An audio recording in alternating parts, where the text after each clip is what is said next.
trampoline. No, I it's did old. it. You know, my flywheel. Yeah, they're playing loud music and yelling at me. Yeah, I know. Do you think they abuse me? Half the time I'm like, what did she say? Because he can't understand what they're coming from. I think to be very nice about them, I'll show them.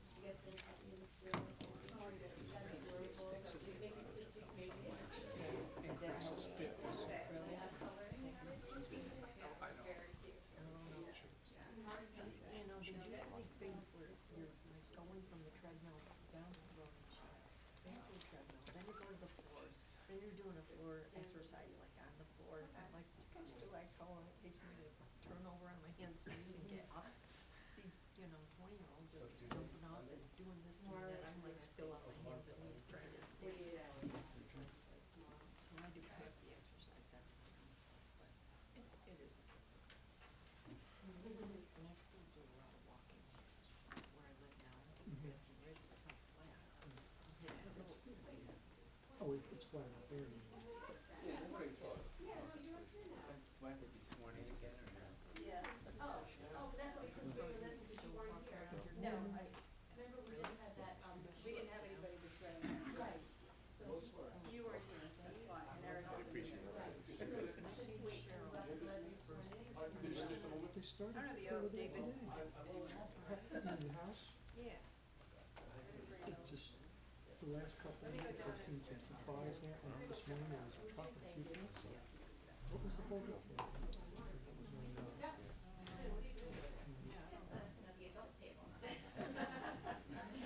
I like the irreverence that's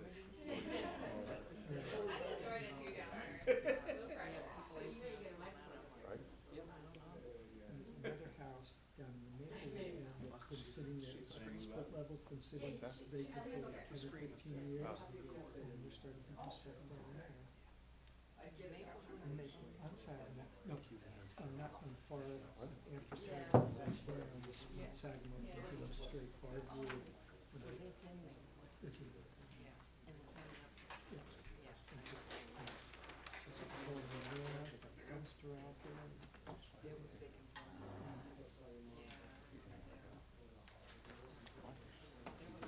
No.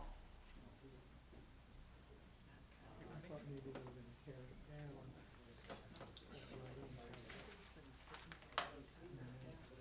Looks like they have, found a nice lamp in the dumpster. Put it down.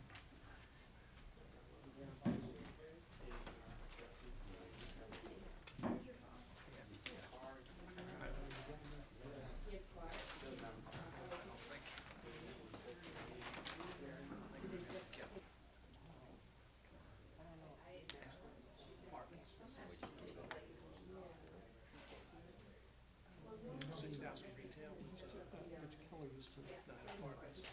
sort of co-teach. What do you think? I didn't hear it. Can we get mixed use? 5 stories here? I'd go. On the site? I'd go. Go 12. It's really. We're going. Yeah, we're going. Go big. Go big or go home. I'm thinking 6,000 retail, 20 units. There you go.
still in town. Oh, no, I mean, Call home for lunch, so I just saw him last week. He just bought himself a brand new plane, Yeah. yes, $100,000. right, he's appointed. Okay, whatever. Oh, no, that's your house. Because I was thinking about it, I realized that even with the presidential debt, The lesson it teaches me is don't push everybody. Yeah, and have a lot of tools with that to the kids. I tell them often, I look at my youngest son, I go, you're Harley Davidson, you're fishing boat. Yeah. I just wanted to make sure that he was. In the long run, I guess I'd rather have kids than Yeah. since I don't know pilot's license.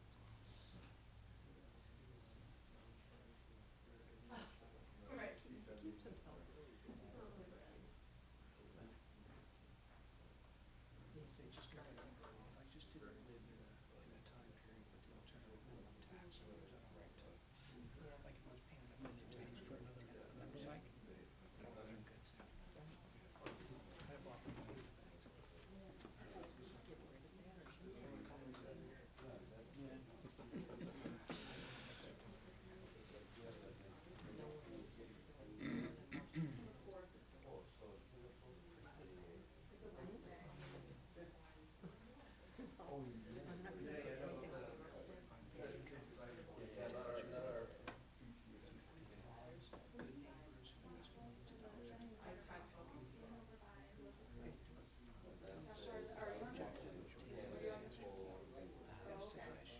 Yeah, but was it part of the pedestrian, safety committee that got that crosswalk put in by local? It's very well run town Amazing. compared to their surrounding towns. Yeah, because right. We go there all the time, like, we're there pretty heavy. other towns is inspecting shared services. Yeah. Like, I guess there was no cost because there was no sidewalk, and then she had to put in a sidewalk there.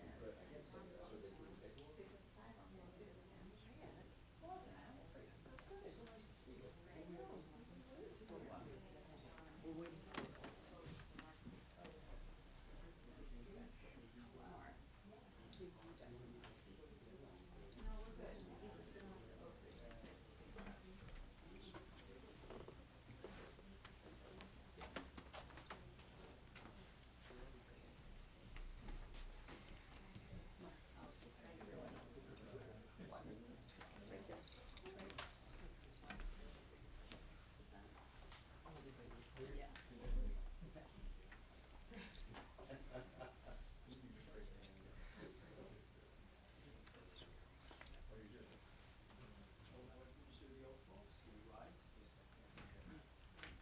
Raise your right hand, place your left hand on the Bible. Fill in your name, I. Do solemnly swear. That I will support the Constitution of the United States. And the Constitution of the State of New Jersey. And that I will bear true faith and allegiance to the same. And to the governments established in the United States. And in this state. Under the authority of the people. I do further solemnly swear. That I will faithfully, impartially, and justly perform. All the duties of the office of Planning Board Member, Class 4, according to the best of my ability. Yes, that's in one.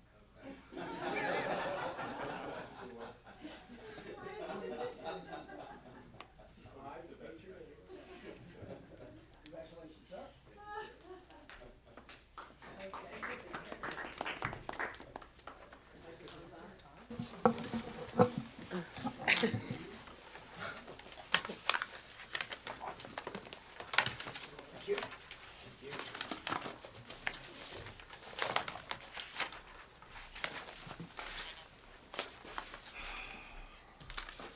Okay, ready to go?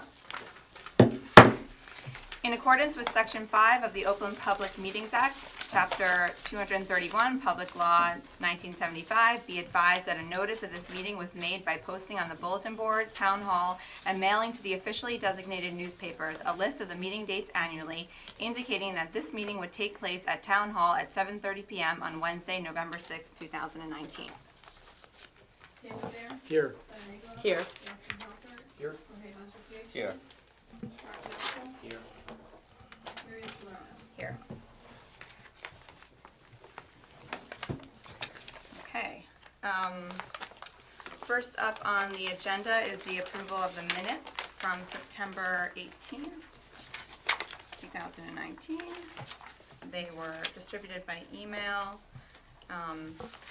Does anyone have any changes, comments? No? Okay. Anyone like to move minutes to be approved, or are these? Do we do roll call? I'm sorry, for minutes? So Yes. I'll move to approve the minutes. Great. Second. Excellent. All those in favor? Aye. Aye. Abstain. Okay. Next up is application 19-016, 40 East Willow, LLC. Good evening, Madam Chair. Michael Kaplonsky on behalf of the applicant 40 East Willow LLC. Before we begin the presentation on the application in earnest, there was one matter I wanted to bring to the attention of the board. We received this morning a copy of the town municipal planner's comments at item 6 on page 3 of the Phillips Price document. The planner identifies an additional variance required under section 607.1 addressing loading space or the absence thereof. That specific variance was not identified in our notice or in our application, as I failed to include it. Under the rationale in Pearl Mart, respectfully, I submit that the presence of the loading zone or not is not really material to the application and does not affect what I believe the court articulated in Pearl Mart to be the layperson's understanding of the nature of the application. So I would ask, as our notice did include a statement to the effect that we may seek additional variances or waivers tonight, that the board allow the application to proceed.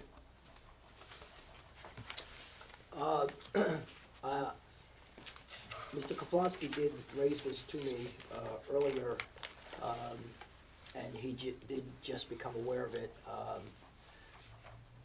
The notice that he did provide included the provision, the section that says he may seek such other variances and waivers as the need may arise during the course of the hearing of this application. I think that in general, this type of variance, given the magnitude of it in the context of the application, could be covered under that section. I note, however, that the risk of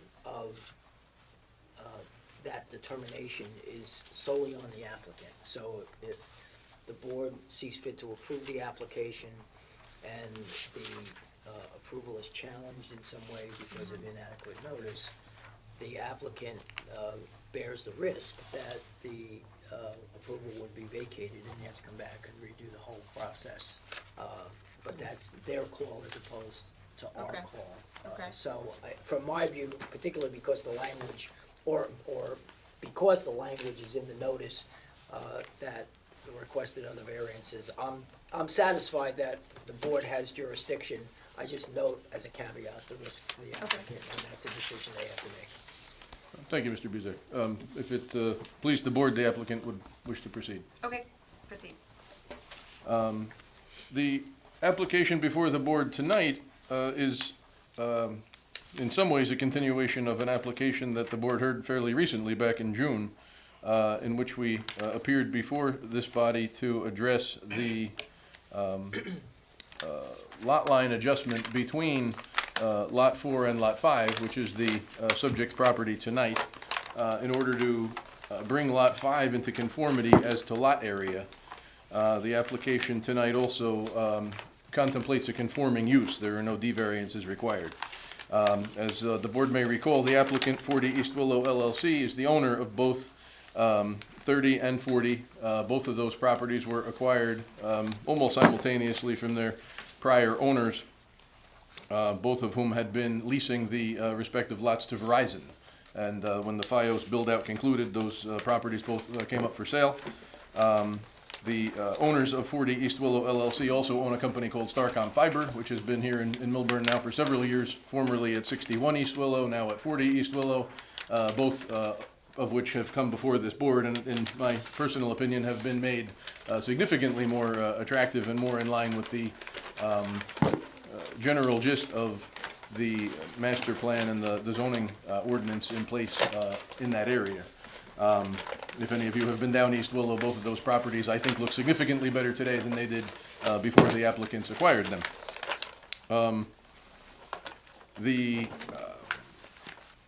application tonight will seek 3 waivers, one of the environmental impact statement, and then 2 that were also raised in this document that was distributed today. One for the lighting plan. I believe there's an exceedance in the foot candles referenced in the lighting plan, and also one addressing the center line of the driveway within 30 feet of the lot line. Based on my past experience, Madam Chair, I assume the board will hear the waivers first? Okay. I'd like to introduce Mr. Michael Lanzafama to testify on the waivers requested.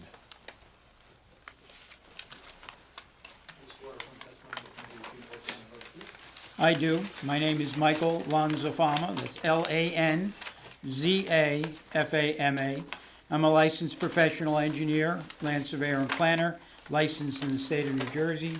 I'm a principal with the firm of Casey and Keller Incorporated, 258 Main Street, Millburn, New Jersey.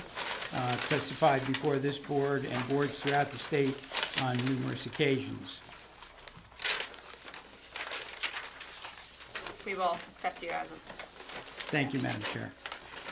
The waivers that we are seeking this evening, the first being the request to waive the need for an environmental impact statement.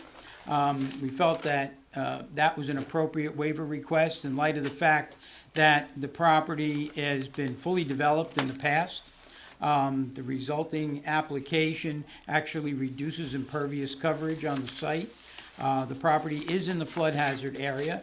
However, there are no other significant environmental constraints associated with the property. There's no freshwater wetlands, there's no steep slopes, there's no significant forested areas, there are no threatened or endangered species in or near the property, and as I've stated, the property is being developed in, for the most part, the use and the bulk standards are fully compliant with the ordinance. So we felt that a environmental impact statement was unnecessary for the board to make an intelligent, informed decision regarding this application.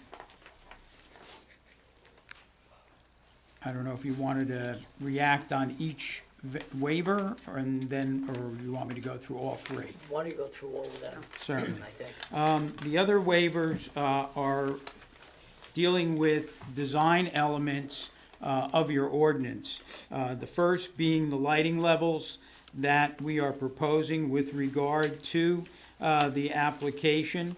There are a number of standards that we have exceeded that are described in the ordinance. However, they're not really significant. For example, the average intensity of lighting that's proposed is 1.3 foot candles, where the maximum allowed under the ordinance is 1 foot candle. In my opinion, you wouldn't even perceive that change in lighting level. The average to minimum uniformity ratio of 4.3, whereas the maximum allowed is 4. Again, that is really, in my opinion, de minimis and would not have a significant effect on the lighting levels or the impact on adjoining properties.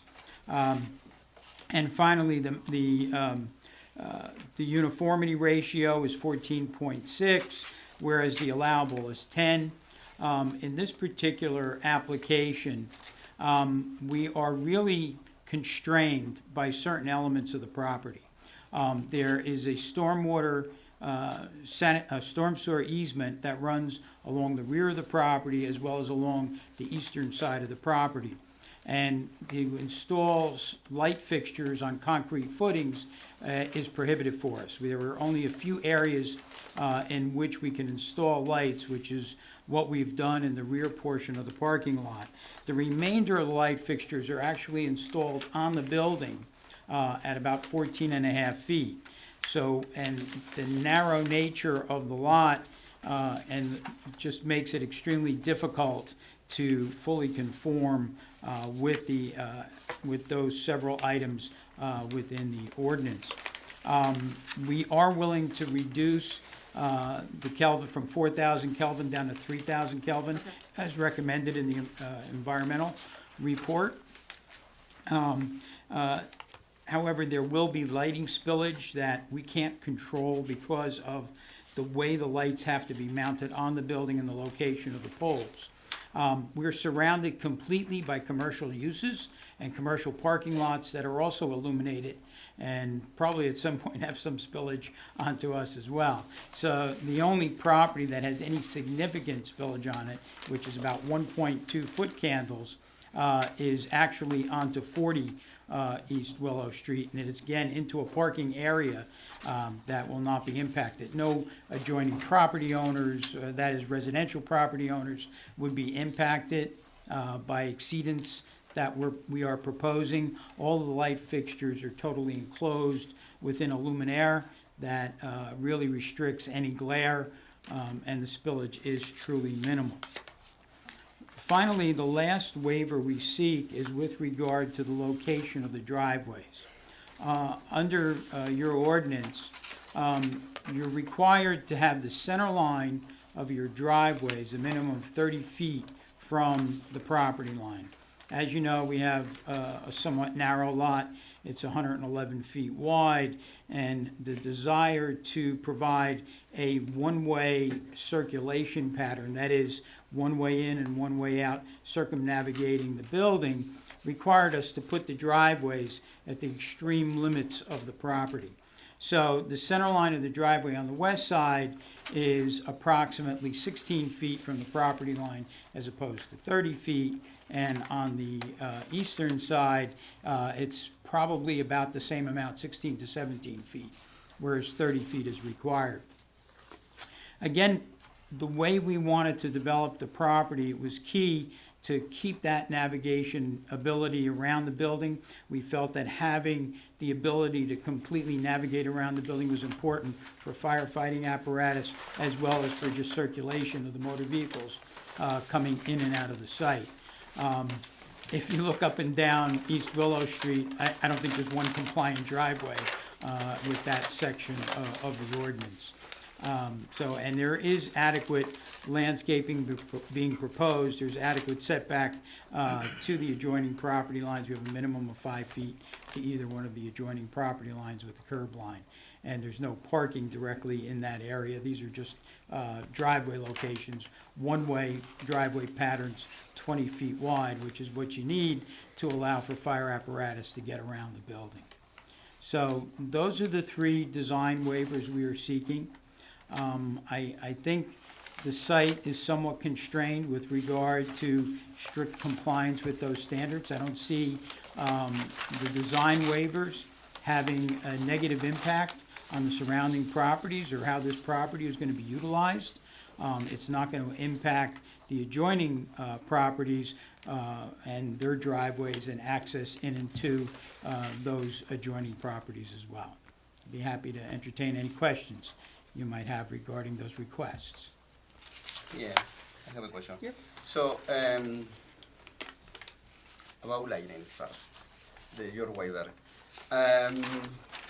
So the code say that, for example, as you said, the average light level is between 0.5 to 1 foot candles. Mm-hmm. So if you said that 1.3 is not a big difference. Correct. So I'm sorry for my ignorance on this. So why do you think that we have a limit of 1 foot and not 1 foot 3? If there is no difference, why the code? Because you have to establish some standards to begin with. But the perceived difference between an average illumination of 1 foot candle and 1.3 is not significant. And considering that this is in a commercial area, there's no residential property surrounding it. Most of these ordinances are crafted with residents in mind, adjoining property owners that could be negatively impacted. All of these properties that exist along East Willow Street are all commercial in nature. They're all business offices or some type of recreation space or ShopRite, car wash. You have a multitude and a variety of uses that would not negatively be impacted by a lighting level differential of 0.3 for the average. So, this is, yes, but the lighting is not only to protect residential areas, it's also to protect the environment. So as part of the Environmental Commission, we usually suggest not to go above that limit, because it's not about residential, it's also about animals, about sky contamination, sky pollution. No, So we that's the understand reason that. that we usually, and that's the reason there is a code saying that the limit is 1. So I was wondering if there is any way that you can reduce to be complying with the code. Well, we will reduce the Kelvin rating from 4 to 3,000, from 4,000 to 3,000, which is the code requirement. We could take a second look at the average foot candle level, see if we can get that down closer to 1. However, some of the other ones are a little more difficult to meet because of the way we had to configure the luminaires. It became very difficult to avoid spillage. For example, we do have some spillage onto adjoining properties, but they're just parking lots, they're additional parking lots. And so I don't see that as a negative impact on those. As far as the other levels, we can certainly make an attempt at it. And we could see what we could do with regard to the maximum lighting level of 14, for example, as opposed to the 10. We can certainly try and improve on the max to minimum uniformity ratio. That we can certainly do, as well as try and get the average foot candle level down closer to 1.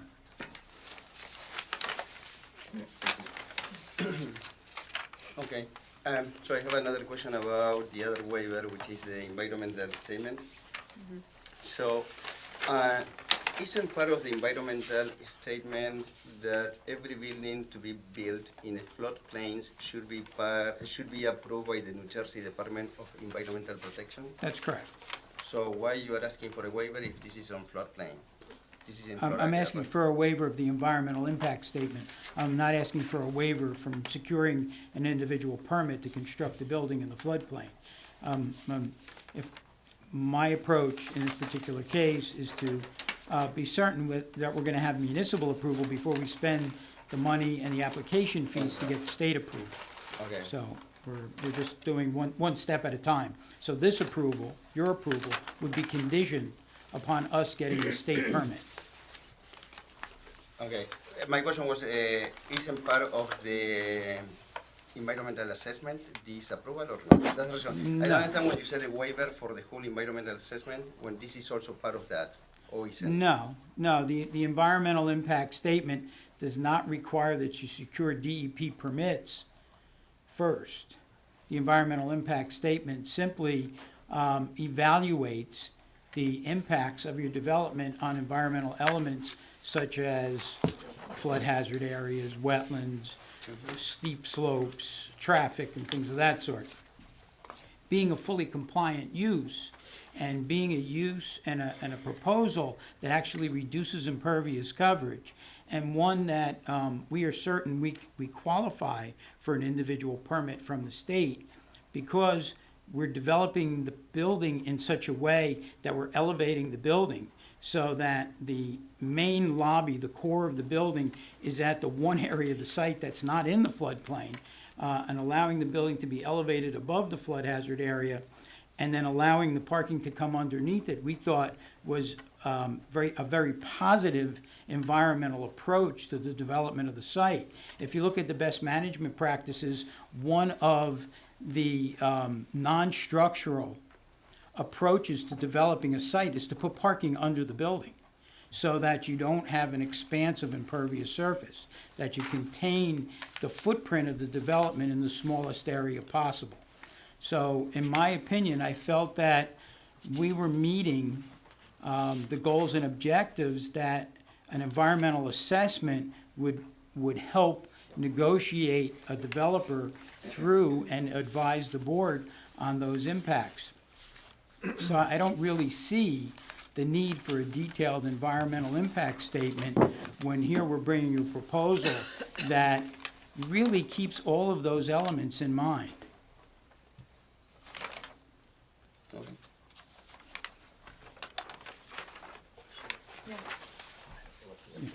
Oh, go ahead, Are you Mark, sorry. going to design the parking lot with any green infrastructure elements, permeable pavers, the ability to visually capture? We noticed that in the Environmental Commission's report. We could do some grass pavers. As a matter of fact, on the adjoining property, when, before it was converted to its current use, actually had the back parking sections on grass pavers.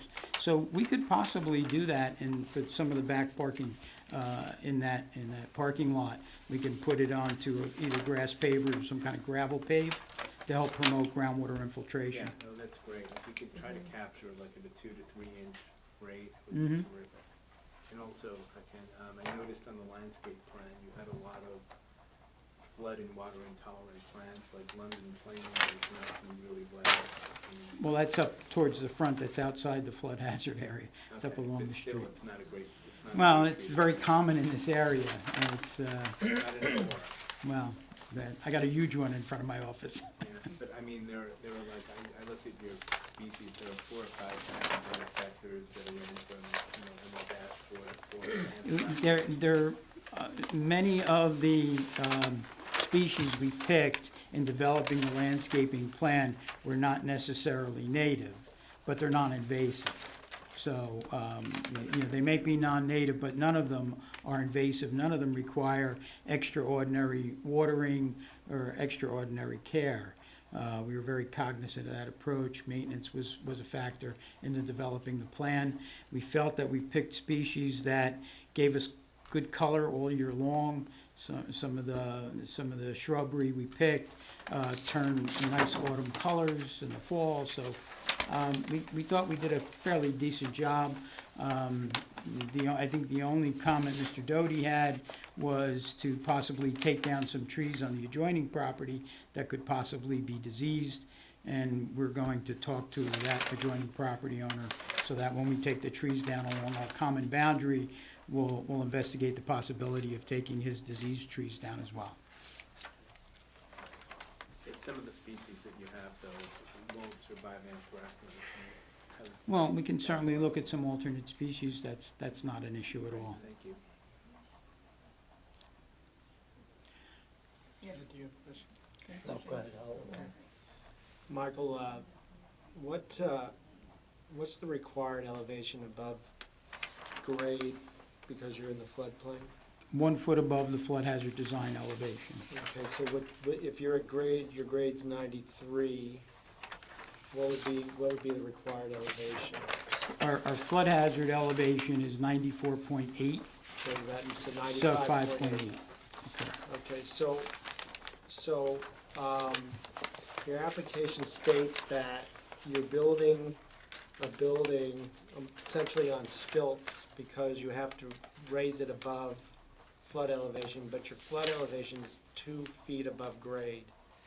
But your building is essentially 12 feet, 12 or 13 feet above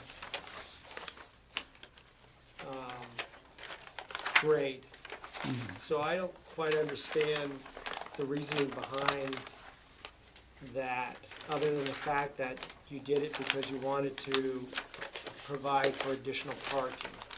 Is that the case? No, well, we saw since we had to elevate the building anyway, we figured we'd capitalize upon the ability to put some parking under the building, yes. But So that doesn't make sense to me because, again, let me go back to the fact that all you had to do is elevate above grade 2 feet, but you've raised the building 12 or 13 feet, recognizing the fact that you were short of parking, significantly short of parking. So I would assume that you raised the building to provide additional parking. And the reason why I say that to me that's a little bit problematic is because the town has gone away from stilt buildings. And essentially frowned upon stilt buildings. We used to have a couple of stilt buildings over on Morris Avenue. There's a stilt building sitting there on Essex, right? And now you're coming in with a stilt building design, and essentially the stilt building design is not for the floodplain, because the floodplain is at 2 feet. It's for the provision of parking underneath the building. And to me, that it seems that that's why you would have done this. And I know the application says that you did it.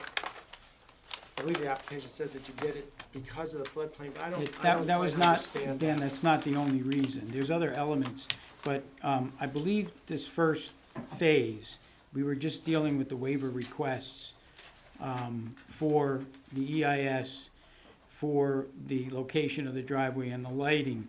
I really haven't gotten into the detailed testimony regarding how the development evolved, how the building in its current. Were you gonna get into that?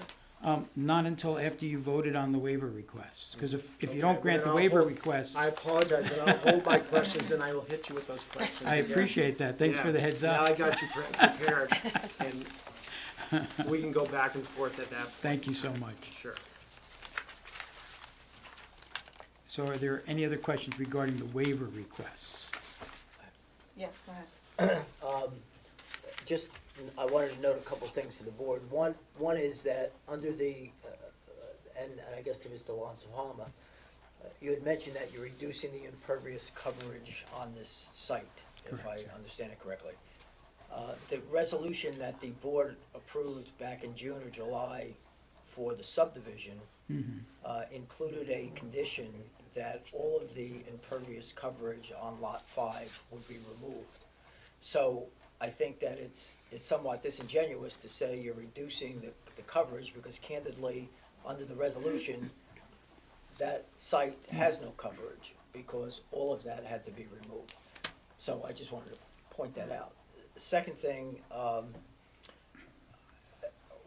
while I appreciate your willingness to look into items related to mitigating or reducing the discrepancy or the divergence in terms of the lighting, that's just difficult to enforce. And Right. you put in a resolution, we'll grant the waiver, but you're going to make all efforts to do whatever you want to do. And with all due respect to Mr. Lanzafama and an applicant, why would they do it? They got the waiver, and and I'm not suggesting that it's in bad faith. I'm just saying that it's really a meaningless from an enforcement perspective. So if they want to do that, maybe they have to do that and present it and not seek the waiver. And the last item just involves the environmental impact statement. The fact that the environmental impact statement, after going through everything, will demonstrate that there is no environmental impact is probably what every environmental impact statement says that we get. Right. Because I haven't seen one yet in the years I've been here and in other boards, that the environmental impact statement comes in and says, oh, guess what, this is going to have severe detrimental environmental impacts. So I'm not sure that should be a reason. I'm not pro or con in terms of whether it should be submitted. All I'm saying is that the fact that it would demonstrate that everything is fine, that's the applicant's objective. And as I said, I'm not sure I've ever seen one that said, this isn't going to work. Usually if they come in that way, we never get the application. So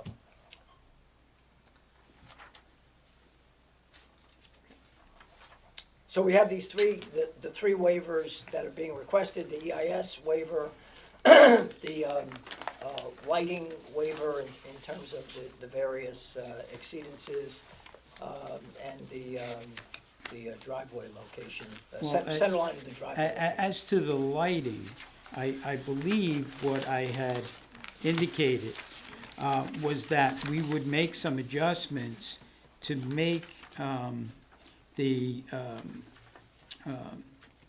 average lighting intensity of 1.3 compliant with the 1, and that we would Okay. reduce the Kelvin rating from 4,000 to 3,000, and we would make the average to minimum uniformity meet the 4.0 maximum. The only one that I was reluctant to, or would still want a waiver on, would be the maximum to minimum uniformity ratio of 14.6, where 10 is allowed. Okay, then I misunderstood what you said. Okay. All right, so that waiver is just for one item? One element of, Okay. and the light spillage onto the adjoining properties. Thank you. You're welcome. Can I ask a question about that? Yeah. Sure. Isn't a way to reduce that based on different light fixtures? We're constrained about where we can put the light poles. That's part of the problem. With the LED type fixtures, you can direct, the different engines on the light fixture so that you could really try and control the amount of light spillage. And we'll do the best we can, but because the adjoining properties are commercial in nature, the parking lots are basically one right up against the next, except for small grassed areas in between. It makes it very difficult to have zero lighting levels right at the property line, because our lot is only 111 feet wide, so it makes it somewhat difficult to meet that standard. We could probably get it down a little bit just by, probably reworking the numbers, get some of the average to min numbers down and things of that sort. The spillage will go down, but I can't guarantee that I'll be able to meet the zero spillage onto the adjoining Okay. properties. So, all those lights are going to be on all night long? Or No, it's going they'll to be on- What's the time that the lights are going to be on? Well, they'll be on some type of timer. It depends on, there's no tenant right now for the building. It'll depend on the tenant and the tenant's needs. Most likely, they would probably go off around midnight. And then in addition, what's great about these new LED fixtures is that we can put them on dimmers, so that after certain hours, they can actually be dimmed to bring the lighting levels down even further. Will you? Or Yes, you can? we would be willing to do that. Okay. Okay. So may I point something out? There are no residential area that would see this None. at all. This is None completely whatsoever. contained in the commercial area. That is correct.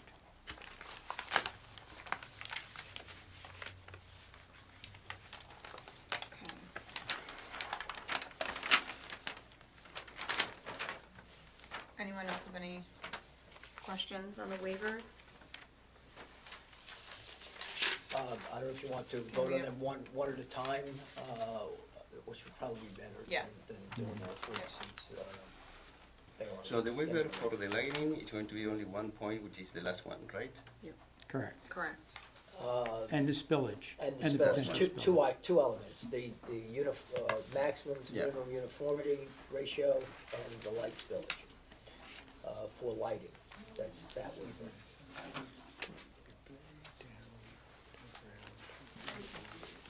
So typically we do waiver checklist requirements, but we're gonna address, we're not gonna do the waivers as part of the site plan approval, we're gonna vote on them before the site plan. I'm a little confused as to what's going on. Well, I think we typically vote on the EIS separately, Yeah, right? Right. But the lighting, which is part of the site plan approval, we're gonna vote on that. before Those the- are not checklist items, I'm sorry, No, they're not checklist requirements, that's why I'm a little confused. Okay. I thought you did your Typically, just waivers the, first. You do the waiver checklist requirements, but these are Correct, no, you're right, you're absolutely right. So we're just voting on the EIS then? Typically, it's just the EIS. Correct. Okay, we'll just Okay. vote on the EIS then No, and deal with you're the rest of absolutely the, right. with the rest of the hearing. Well, and rightfully so. Yeah. All right, so we just have the EIS waiver determination. I'm a little, I'm a little confused about the, the permeable paver, green infrastructure piece, or, the ability to absorb some of the water in the lot in the floodplain on site. What- And you said that they were permeable pavers and they Yeah. were longer, or you're not gonna, No, you had asked if we could employ some permeable pavers in the parking lot for some of the parking stalls. I had indicated, yes, that there's a possibility we can utilize some of the back parking stalls. We can use a permeable paver in that area. and gravel that would capture. Well, yeah, you would do, you could do either gravel pave, or you could do a grass paver with gravel underneath. Most likely we do a gravel pave. Well, gravel underneath would be good, because that. The soils there are actually very good. There's an underground detention system on the adjoining property. There's a sand layer that runs through that whole area, and it perks very, very well. So, sorry, I'm kind of following what he's saying. Right now, you don't have any permeable paver No, we here. don't. Okay, so I see here your lot coverage, which is, you said that is 75%, right? So 75% comply with the zoning code. I did my rough calculation because I don't have all the dimensions here. So you need to have permeable to be considered like open space, 7,500 square feet, which is the 25%, right? I don't It's see 25%, right? 25%, which is 7,500 square feet, Okay. right? I don't see, again, I couldn't take all the dimensions because I don't have the way to do it. But doing approximately, I have that you have only 4,000 square feet, which is much higher the lot coverage than the 75% that you are mentioning here. I'd have to And lot verify coverage is it. a big, so that's also maybe Mark is talking about permeable pavers. So I don't know how you get this number, and that's the reason sometimes it's important to have an environmental assessment to verify all these. Well, we have circumstances. verified it. We use our CAD system. The information that I had from my staff was that the coverage was what we're presenting to you this evening. I couldn't give you an answer immediately if you see the- without going to my If you computer see at the your plan, office. which is this, do you think that this is really 25%? You have, this is sheet number 4, and what we've done is we've colorized it. And you can see we have, Yes, Mr. Lonzafame, why don't we usually don't mark things as early as this, but since we're gonna refer to it, why don't we before do we that? go into that, we get a determination, or is this germane to whether or not we need an environmental impact statement? Because we're kind of getting disjointed in our presentation, we're getting adrift, and if you feel that this is important information before you would vote on an EIS waiver, I'll be happy to go through it. If not, could we possibly get a determination on the checklist item? And then, as we do our presentation with regard to the site plan, I could do some checking and give you some idea as to whether or not we miscalculated the coverage in any way. You can do it after, okay, Yep. That's fine. yep, Thank you. okay. Any other questions regarding the EIS waiver? No, okay. We need a motion. We need a motion. To either grant the waiver or to deny the waiver. Okay, And the effect of denying the waiver would likely be that we're not gonna proceed, that the matter would be carried till we got one. Okay. Because it'd be inappropriate to consider the whole application and get the environmental impact statement, After the fact. next week okay. or next month. Do we have a motion to approve or to deny the EIS waiver? I will put a motion out to approve the EIS waiver. Second?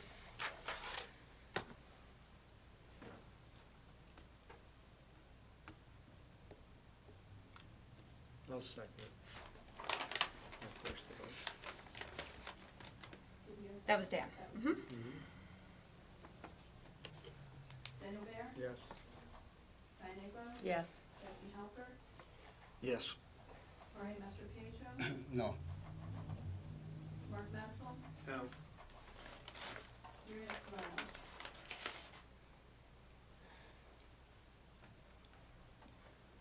No. Sorry. That's quite all right. I guess we'll see you next month. Yes, it's high voltage, not regulated. Thank you. And in the meantime, we'll double check our coverage for you.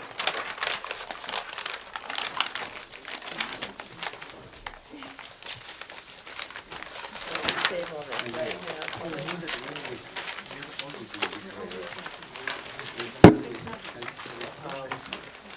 Madam Chair, just before the meeting yes. concludes, for the record, would the board direct that we notice again for next month?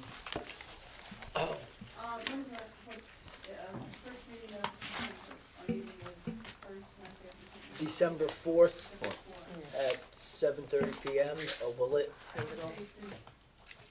I don't have any other applications on, so. Okay, so we can announce tonight, if the board is agreeable, that this matter will be carried to the December 4, 2019 meeting at 7:30 PM in the same building, in the same room.